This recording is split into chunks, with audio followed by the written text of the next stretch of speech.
Assalamualaikum dan salam Malaysia Madani. Nama saya Muhammad Lukman Wafi bin Muhammad Aziz. Saya dari kelas 3 UTM.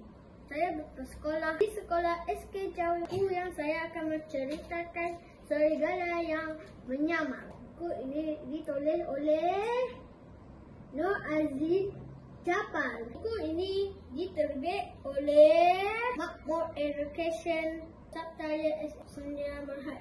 Saya akan menceritakan tentang serigala yang menyamar. Buku ini menceritakan serigala menyamar biri-biri. Pada satu hari, serigala pergi ke ladang biri-biri. Di situ ada banyak biri-biri. Serigala pun nak tangkap, tetapi ada pengembara biri-biri. Dia bawa senapan. Serigala pun nak memikirkan macam mana nak elak daripada pengembara biri-biri. Serigala pun terjumpa bulu biri-biri yang kering. Serigala pun dapat akal. Dia akan memakai bulu biri-biri itu dan menyamar sebagai biri-biri. Lepas tu, serigala menyamar jari biri-biri itu pergi ke ladang. Pengembara biri-biri pun tak perasan itu ialah biri-biri.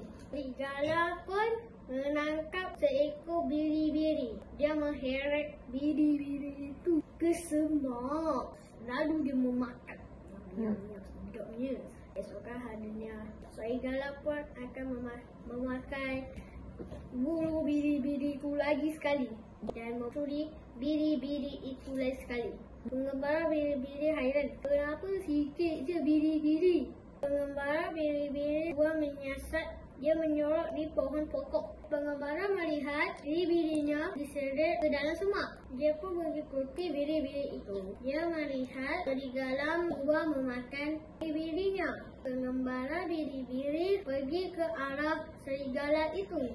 Dia meletak bulu biri-biri itu di badan serigala. Pengembara mengacungkan senapan ke arah serigala.